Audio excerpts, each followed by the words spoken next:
চলুন আজ ফেরা যাক ১৯ শতকে, এমন একটা সময়ে যখন নিখুঁত ফিগারের জন্য মানুষ এমন সব পদ্ধতি ব্যবহার করত যা আজকে আমাদের কাছে রীতিমতো দুঃস্বপ্নের মতো। আজকের আলোচনা সেই সময়ের কিছু ভয়ঙ্কর ওজন কমানোর ডায়েট নিয়ে, যেগুলো ওজন কমানোর বদলে মানুষকে ঠেলে দিত সোজাসুজি মৃত্যুর দিকে। প্রশ্নটা শুনতেই কেমন অদ্ভুত লাগছে, তাই না? কিন্তু শুনতে যতই অবিশ্বাস্য লাগুক না কেন, ১৮০০-র দশকে মানুষ কিন্তু সত্যিই সত্যিই জীবন বাজি রাখত। আর সবচেয়ে ভয়ের ব্যাপার হলো, তাদেরই ভয়ঙ্কর পথে ঠেলে দিত তখনকার দিনের ডাক্তার আর চিকিৎসা ব্যবস্থা, যা ছিল মারাত্মক রকমের পুরনো আর ভুলে ভরা।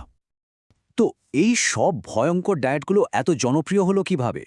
এর উত্তরটা কিন্তু লুকিয়ে আছে সেই সময়ের চিকিৎসা ব্যবস্থার মধ্যেই। চলুন আগে সেটা একটু দেখে নেওয়া যাক। এই যে পাশাপাশি তুলনাটা দেখছেন, এটা থেকেই বোঝা যায় তখনকার আর এখনকার চিন্তাভাবনার মধ্যে আকাশ-পাতাল তফাতটা। তখনকার ডাক্তাররা কিন্তু আজকের মতো জীবাণুতত্ত্ব বা অ্যানাটমি নিয়ে কাজ করতেন না। তাদের ভরসা ছিল প্রাচীন গ্রিকদের একটা তত্ত্বের উপর, যেটাকে বলা হতো 4 হিউমার্স থিওরি।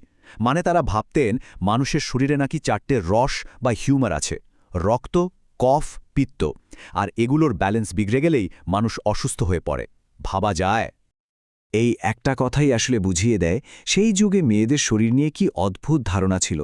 তাদের বিশ্বাস ছিল যে একটা মেয়ের শরীর আর স্বাস্থ্য সবকিছুই নাকি কন্ট্রোল করে তার জরায়ু। এমনকি হিস্টেরিয়ার মতো রোগের কারণ হিসেবে কি ভাবা হতো জানেন? বিচরণকারী জরায়ু। তাদের ধারণা ছিল জরায়ুটা নাকি শরীর জুড়ে ঘুরে বেড়ায় আর সমস্যা তৈরি করে। আর এই সব ভুল ধারণা থেকেই জন্ম নিত আজব সব চিকিৎসার। তো এই রকম একটা ভুল ধারণার ওপর ভিত্তি করে যে চিকিৎসা ব্যবস্থা, সেটাই মানুষকে ঠেলে দিয়েছিল বিষ খেয়ে ওজন কমানোর দিকে। চলুন দেখি কিভাবে। হ্যাঁ, ঠিকই দেখছেন। আর্সেনিক, যেটাকে আমরা মারাত্মক বিষ হিসাবে চিনি, সেটাই তখন ওষুধের দোকানে বিক্রি হতো মিরাকল কিওর বা অলৌকিক নিরাময় হিসাবে। বলা হতো এটা নাকি মেটাবলিজম বাড়িয়ে দেয়, শরীরকে চাঙ্গা করে তোলে। আর সবচেয়ে ভয়ঙ্কর ব্যাপার হলো, প্যাকেটের গায়ে প্রায়ই লেখাই থাকত না যে এর ভেতরে আর্সেনিকের মতো মারাত্মক বিষ আছে। জনসাধারণের কাছে এর বিজ্ঞাপনটা দেওয়া হতো খুব সহজভাবে।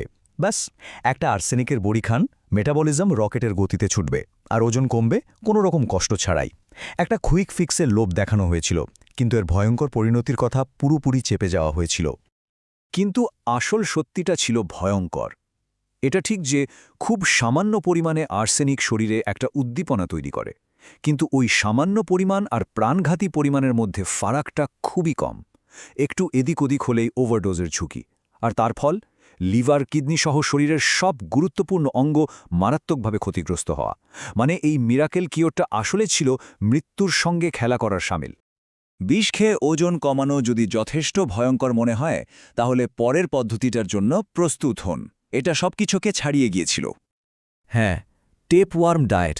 এর থিওরিটা ছিল খুব সোজা, কিন্তু একই সাথে চরম জঘন্য। মানুষ স্বেচ্ছায় ফিতাকৃমির ডিম ভরা ক্যাপসুল খেত। এরপর সেই ডিম পেটের ভেতর ফুটে বাচ্চা কৃমি বের হতো।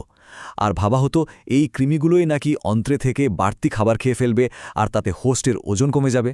মানে নিজের শরীরের ভেতরেই একটা পরজীবী পুষে রাখা। আর এই পরজীবীগুলো যে কি বিশাল হতে পারত, তার একটা ধারণা পাওয়া যায় এই সংখ্যাটা থেকে: ৮২ ফুট। ভাবুন একবার, কিছু ফিতাকৃমি মানুষের শরীরের ভেতরে ২৫ মিটার বা প্রায় ৮২ ফুট পর্যন্ত লম্বা হতে পারত। একটা তিনতলা বাড়ির থেকেও বেশি লম্বা।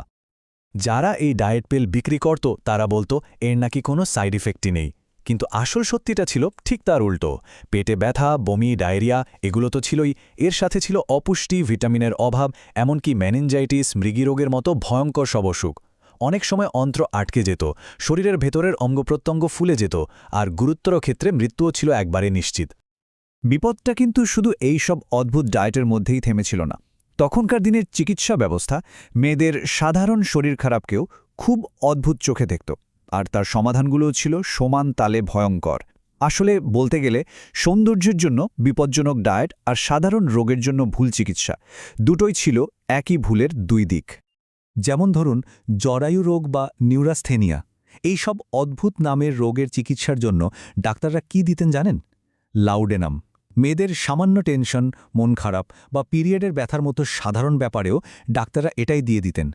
এই লাউডেনাম ছিল আসলে আফিম আর অ্যালকোহলের একটা ককটেল, ভাবা যায়। আর এটাকে বাজারে বিক্রি করা হতো মহিলাদের বন্ধু বলে। কিন্তু এর যে কি সাংঘাতিক নেশা হতে পারে সে ব্যাপারে একটা কথাও বলা হতো না। 1889 সালে নাম প্রকাশে অনিচ্ছুক একজন মহিলা ঠিক এই কথাটাই লিখেছিলেন। তার এই আরতি থেকেই বোঝা যায় পরিস্থিতি কতটা ভয়াবহ ছিল। এটা ছিল একটা নীরব মহামারীর মতো। হাজার হাজার মহিলা নিজের অজান্তেই এই ভয়ঙ্কর মাদকের নেশায় জড়িয়ে পড়ছিলেন। আর এর পেছনে ছিল দুটো জিনিস: তথ্যের অভাব আর ডাক্তারদের সাংঘাতিক উদাসীনতা। সব মিলিয়ে একটা সামাজিক বিপর্যয়। এখন এসব পুরনো দিনের কথা শুনে আমাদের হাসি পেতে পারে, তাই না? কিন্তু একটু যদি আমরা ভাবি তাহলে দেখব ওইসব ভয়ঙ্কর ডায়েটের পেছনের যে চিন্তাটা, সেটা কিন্তু আজও বদলায়নি, বরং নতুন মোড়কে আমাদের সামনে ফিরে এসেছে। এই টাইমলাইনটা দেখলেই ব্যাপারটা পরিষ্কার হয়ে যাবে।